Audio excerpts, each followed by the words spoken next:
Good morning, students. Media Ethics and Laws, SYBMM.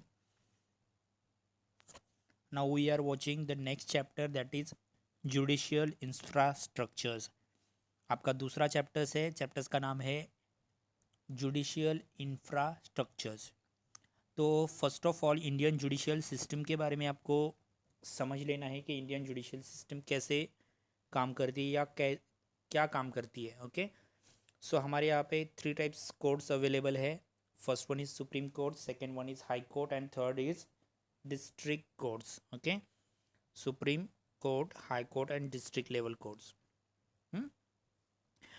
So Indian judicial system में देखोगे तो supreme courts ये apex court है। Indian constitutions के हिसाब से अपेक्स सिस्टम है, ये सबसे ऊपर की तरफ आने वाला सोर्सेस है। उसके बाद हाई कोर्ट्स रहते हैं जिसमें स्टेट की जुडिशियल सिस्टम होती है, मतलब स्टेट से रिलेटेड सारे मैटर्स हाई कोर्ट से सॉल्व होते हैं। नेक्स्ट है थर्ड कोर्ट, डिस्ट्रिक्ट कोर्ट और सेशन कोर्ट। ये हर एक स्टेट के पर्टिकुलर डिस्ट्रिक्ट को अलाउड करके दिया है। और लास्ट है civil court and criminal court. इसमें सिविल केसेस और क्रिमिनल टाइप्स की केसेस इसका ज्यूरिडिक्शंस होता है। नेक्स्ट है, अगर इसी के साथ इंडियन जुडिशियल सिस्टम्स को कुछ मैटर्स सॉल्व करने के लिए और दूसरे ट्रिब्यूनल्स बनाए गए। ट्रिब्यूनल्स यानी छोटे छोटे कम्युनिटी ऑफिस है जहाँ पे आपको, अगर यहाँ पे ही आप मसला सॉल्व कर सकते हो और अगर यहाँ पे सॉल्व नहीं हुए तो फिर आपको आगे डिस्ट्रिक्ट कोर्ट, सुप्रीम कोर्ट या हाई कोर्ट में जाना है। ओके, सो ऐसे कौन से हैं तो कंपनी लॉ बोर्ड है, सिक्योरिटीज़ एपलेट ट्रिब्यूनल्स है, कंपटीशन कमीशंस ऑफ इंडिया है, सीसीआई है। उसके बाद कंज्यूमर्स प्रोटेक्शंस फोरम है और उसके बाद board of industrial and financial reconstructions है। उसके बाद है custom and exercise control tribunals and tax tribunals. तो अभी इनमें से क्या क्या आपको समझ लेना है। तो कंपनी लॉ बोर्ड, आपको कंपनी से रिलेटेड कोई भी प्रॉब्लम्स है तो कंपनी लॉ बोर्ड अवेलेबल है हर एक स्टेट में। उसके बाद है competition commissions of India, CCI. अगर आपको एमपीएससी, यूपीएससी या बाकी जो ऑफिशियल लेवल की एग्ज़ाम है इसमें कुछ प्रॉब्लम्स है तो आप यहाँ पे अपील कर सकते हो।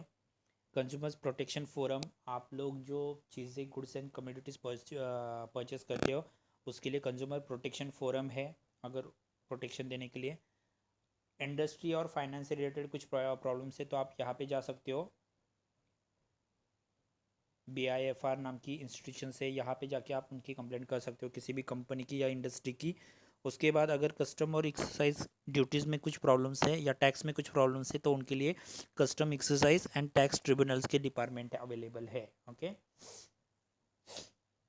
तो हमारा जुडिशियल सिस्टम आपको समझ में आया होगा। फर्स्ट वन सुप्रीम कोर्ट है, उसके नीचे हाई कोर्ट है, डिस्ट्रिक्ट कोर्ट्स है, सिविल जजेस अवेलेबल है। ओके, स्मॉल सिविल केस के लिए सिविल कोर्ट अवेलेबल है और क्रिमिनल केस के लिए क्रिमिनल मैजिस्ट्रेट अवेलेबल है। ओके, ये हमारा स्ट्रक्चर्स है। उसके बाद है सुप्रीम कोर्ट, फर्स्ट हम देखेंगे। तो supreme court first time 28 Jain 1950 को इस्टेब्लिश हुआ था या एग्जिस्ट हुआ था। फर्स्ट टाइम सुप्रीम कोर्ट के जजेस या उनका सुप्रीम कोर्ट का इनोग्रेशंस जस्टिस हरीलाल जे कन्हैया, जस्टिस सैयद फैज़ल अली, ओके, पतंजलि शास्त्री, मेहरचंद महाजन, बिजन कुमार मुखर्जी और SR दास, इन पर्सनालिटीज़ ने या इन जजेस ने किया था। और उसी के साथ सुप्रीम कोर्ट के जजमेंट राइट से या रॉन्ग है इसका डिसीजन लास्ट में लेता है अटॉर्नी जनरल। तो ये फर्स्ट अटॉर्नी जनरल्स इंडिया के थे, MC सेटलवार्ड। ओके, सुप्रीम कोर्ट के जजेस, यहाँ पे सुप्रीम कोर्ट को कुछ रूल्स भी है। इस सुप्रीम कोर्ट के चीफ जजेस 30 से ज़्यादा नहीं हो सकते, वो ज़्यादा से ज़्यादा 30 हो सकते। जैसे अगर आपने आप भी देखा होगा कि राम मंदिर का जो केस था या राम टेम्पल का जो केस था उसमें 5 जजेस की कमेटी अपॉइंट की थी। ऐसे सुप्रीम कोर्ट में 13 जजेस लास्ट रख सकते हैं और जिनको प्रेसिडेंट क्या करता है, अपॉइंटेड करता है। ओके, सुप्रीम कोर्ट की फुल प्रोसीजर्स इंग्लिश लैंग्वेज में चलती है, तो यहाँ पे fully conducted in English language. उसी के साथ सुप्रीम कोर्ट में के जो सारे हेड है वो सारे रजिस्टर जनरल होते हैं। ओके। सुप्रीम कोर्ट के जजेस 65 ईयर्स तक वहाँ पे रह सकते हैं अपने जॉब पे या अपने काम पे। उसके बाद ये आर्टिकल्स 124 में उनके सारे वर्क या उनको जो फंक्शंस करने हैं वो आर्टिकल 124 में दिए हैं। ओके। सुप्रीम कोर्ट हमने देखा है 1950 को इस्टेब्लिश हुआ है और फर्स्ट जजेस थे उसके H.J. कन्हैया। एंड फाइनल्स जजेस जो अभी है वो आपको मालूम होनी चाहिए कौन है, तो आप लोग वो देखो। Okay. Supreme court of India, अभी इसकी इंफॉर्मेशन, अगर आपको सुप्रीम कोर्ट का जज बनना है तो आपको अपॉइंट करेगा प्रेसिडेंट ऑफ इंडिया। उसके लिए आपको 3 कंपलसरी चीज़ें करनी है। आप इंडिया के सिटीजन्स होने चाहिए, हाई कोर्ट में आपने 5 साल जज का काम किया होना चाहिए, या हाई कोर्ट में आपने कम से कम 10 साल एडवोकेट यानी वकील का काम किया हुआ होना चाहिए, या लॉयर का काम आपने किया होना चाहिए। हाई कोर्ट में आप जज होंगे 5 ईयर्स के लिए, अदरवाइज आप 10 ईयर्स के लिए लॉयर्स होंगे हाई कोर्ट में। ओके। उसी के साथ डिस्टिंग्विश ज्यूरिस्ट, मतलब संविधान को याद रखकर या कॉन्स्टिट्यूशन की बुक को याद रखकर जितने सारे चीज़ें हैं वो आपको करनी है। नेक्स्ट है आप वहाँ पे सुप्रीम कोर्ट में 65 ईयर्स तक रह सकते हो। ओके। तो सुप्रीम कोर्ट के जज से कैसे रिमूवल हो सकते हैं या निकाला जा सकता है, तो सुप्रीम कोर्ट के जजेस को रिमूवल करने के लिए प्रोसीजर्स है। ओके। उस प्रोसीजर के तहत ही उनको निकाला जाता है। पहली बात तो जब तक पार्लियामेंट में या राज्यसभा और लोकसभा में इम्पार्चमेंट यानी वो काम करने के लायक नहीं है या सुप्रीम कोर्ट का जज होने के लायक नहीं है, ऐसा दोनों जगह पर बैठे हुए मेंबर्स जब डिक्लेयर करेंगे तभी उनको उस सुप्रीम कोर्ट का जजेस के तौर से निकाला जाता है। ओके। मतलब यहाँ के 552 और राज्यसभा के 228 या 230 ये लोग मिलकर अगर बताएंगे तो ही उनको उस चीज़ से निकाला जा सकता है।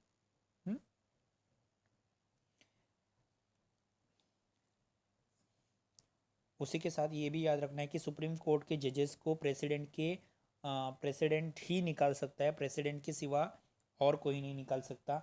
दूसरा रीज़न है, अगर सुप्रीम कोर्ट का जज किसी सुप्रीम कोर्ट के जजेस को निकालने के लिए पार्लियामेंट के दोनों हाउस में मेजोरिटी होनी चाहिए। हाउस यानी राज्यसभा और लोकसभा दोनों जगह पर मेजोरिटी वोटिंग होनी चाहिए। मेजोरिटी वोटिंग ऐसे होनी चाहिए कि 1/3 मेंबर्स दोनों हाउस के इन्होंने बताना चाहिए कि इस जज को निकाल देना है या सुप्रीम कोर्ट के जज को निकालना है।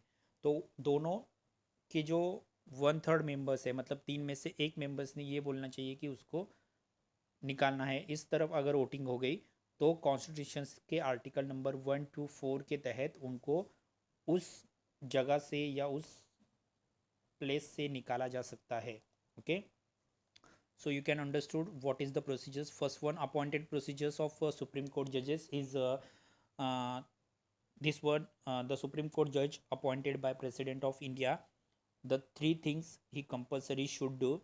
First one, he is citizens of India. Second one is he is working in High Court at least 5 years by the judge post, and otherwise he is working in High Court at advocate means lawyer post at least 10 years. Okay. Next one, he properly acknowledgement about the laws. Okay. uh, at least 65 years he hold on office. Okay. If you want to remove that persons or judge of Supreme Court, you have to first understood the article number 124. This one is given the procedures to remove the judges of Supreme Court. Okay. Without impeachment of parliament, we cannot remove the judges of Supreme Court. Impeachment means what? The both houses like Supreme Rajya Sabha and Lok Sabha, both houses members are decided to remove that Supreme Court judges. On that time they are given voting, and if their voting is 1/3 of their members, so it is confirmed that they are removed from their post. But only president are remove the Supreme Court judges. Okay.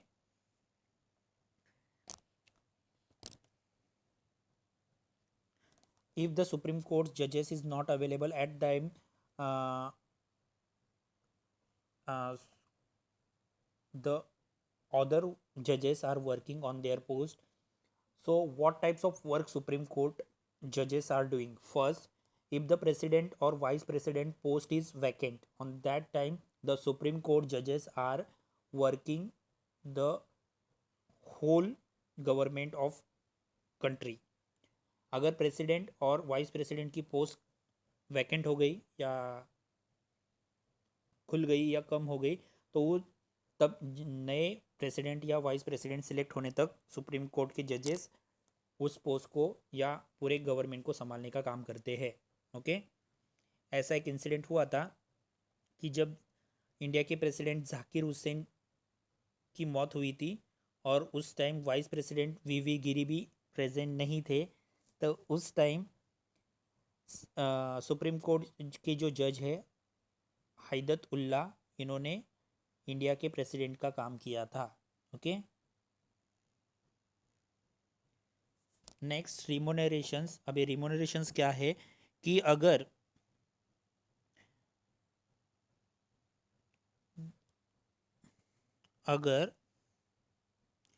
Supreme court के जजेस ही parliament के supreme court के जजेस को एक rights है कि अगर कोई भी दो अलग अलग स्टेट में झगड़ा हुआ पावर के लिए कि गवर्नमेंट किसके आनी चाहिए, तो वो लास्ट में डिसीजन ले सकती है supreme court. Okay. Supreme court के जजेस की पेमेंट भी या सैलरीज भी पार्लियामेंट ऑफ इंडिया डिसाइड करती है, और उसके लिए सुप्रीम कोर्ट के जजेस के सैलरीज के लिए 1958 का जो salaries and conditions of service act है, इसको इस्तेमाल किया जाता है. 6 सेंट्रल पे कमीशन के हिसाब से जो उनकी सैलरीज है उनको फिक्स सैलरीज दी जाती है, उसी के साथ अलाउंसेस दिए जाते हैं और पेंशनरी बेनिफिट्स भी है. ओके. सुप्रीम कोर्ट के जजेस की सैलरी भी यहाँ पे दी है कि 1 जनवरी 2006 से उनको 1 लाख इतनी सैलरीज मिलती है. ओके. सिर्फ सैलरीज है, वो अलाउंसेस और बाकी सब चीज़ें अलग है. ओके. सुप्रीम कोर्ट के जजेस को कॉन्स्टिट्यूशंस का गार्डियन बन के काम करना है, कॉन्स्टिट्यूशंस को संभालना है, उसी के साथ गवर्नमेंट ऑफ पीपल्स, कॉन्स्टिट्यूशन यानी गवर्नमेंट ऑफ पीपल है, तो कॉन्स्टिट्यूशंस को संभालना ये सुप्रीम कोर्ट का मेन एक्ट है. ओके. इसलिए सुप्रीम कोर्ट को कुछ एक्सटर्नल पावर दी है. Okay. Transfer to the case appeal from one high court to another. Supreme court को कौन कौन सी पावर है? तो पहला, ट्रांसफर. सुप्रीम कोर्ट कोई भी एक हाई कोर्ट की जो केस है वो दूसरे हाई कोर्ट में दे सकता है. हाई कोर्ट के डिसीजंस को विड्रॉल कर सकता है या हाई कोर्ट की केस को विड्रॉल कर सकता है. ओके. उसके बाद है जो नए लॉ होते हैं कोर्ट में, वो नए लॉ कोर्ट के सामने पेश करने का राइट्स उसको है. ओके. जजमेंट देने का राइट्स है. ओके. गवर्नमेंट किसकी आ सकती है, इसके लिए रूल मेकिंग का पावर भी उसके हाथ में है. उसके बाद जुडिशियल रिव्यू लेने का पावर्स भी उसके हाथ में है. ओके. नेक्स्ट है हाई कोर्ट. हाई कोर्ट ये जनरली लास्ट रेगुलर कोर्ट कहा जाता है, जिसमें आप रेगुलर अपील कर सकते हो. ओके. इसमें इसको भी बहुत सारी सुपरवाइज़र पावर दी है और सबऑर्डिनेट कोर्ट के ऊपर ध्यान रखने के लिए. ओके. और हाई कोर्ट के जो डिसीजंस है वो भी रिकॉर्ड किए जाते हैं. उसके बाद डिस्ट्रिक्ट कोर्ट से आप फर्स्ट टाइम हाई कोर्ट में अपील कर सकते हो, फिर सुप्रीम कोर्ट में जा सकते हो। डायरेक्टली आप डिस्ट्रिक्ट कोर्ट से सुप्रीम कोर्ट नहीं जा सकते, आपको डिस्ट्रिक्ट से सुप्रीम पहले हाई कोर्ट में ही अपील करना पड़ेगा। बहुत सारे क्रिमिनल केसेस है जिसमें हाई कोर्ट जो डिसीजन देगा, अगर उन्होंने डेथ का पर्सन सेंटिमेंट ऑफ डेथ दिया है, मतलब उनको फांसी देने को कहा है, तो वो कंपलसरी, मतलब डिस्ट्रिक्ट कोर्ट को वो कंपलसरी सुनना पड़ता है उनके जो राइट्स है वो। ओके, उसी तरह हाई कोर्ट्स बहुत सारे क्रिमिनल केसेस में अपना डिसीजन दे सकता है। और अगर सेशन कोर्ट ने ऑलरेडी डिसीजन दिया है, मतलब डिस्ट्रिक्ट कोर्ट ने ऑलरेडी डिसीजन दिया है, तो उन डिसीजन को भी चेंज करने का राइट्स इन कोर्ट्स को है। ओके, हाई कोर्ट्स को। और हाई कोर्ट में अगर किसी ने मरने का डिसीजन दिया है, फांसी का डिसीजन दिया है, तो उनको 7 ईयर इम्प्रिजमेंट या दूसरी लॉज में चेंज करने का राइट्स उनको है। ओके, इतने सारे इंडिया में हाई कोर्ट्स अवेलेबल है। उसके बाद सब ऑर्डिनेट दूसरे कोर्ट्स भी अवेलेबल है, डिस्ट्रिक्ट कोर्ट और session court. District court specially जितने सारे डिस्ट्रिक्ट में सिविल केसेस होंगे, तो वो सिविल केसेस सॉल्व करने का राइट्स डिस्ट्रिक्ट कोर्ट्स को है। सेशन कोर्ट्स इसमें क्रिमिनल और डिस्ट्रिक्ट के रिलेटेड सिविल केसेस भी आ सकते हैं और क्रिमिनल केसेस भी आ सकते हैं। ओके, डिस्ट्रिक्ट कोर्ट्स हर एक स्टेट गवर्नमेंट में कम से कम एक एक डिस्ट्रिक्ट कोर्ट्स या अवेलेबल करके दिया है। उसी के साथ कई बार 2 या 3 डिस्ट्रिक्ट को के लिए एक कॉमन डिस्ट्रिक्ट कोर्ट भी अवेलेबल करके दिया है। ओके, और इन डिस्ट्रिक्ट कोर्ट को काम करना पड़ता है जस्टिस ऑफ इंडिया के अंडर। डिस्ट्रिक्ट कोर्ट में सारे डिस्ट्रिक्ट जजेस होते हैं। ओके,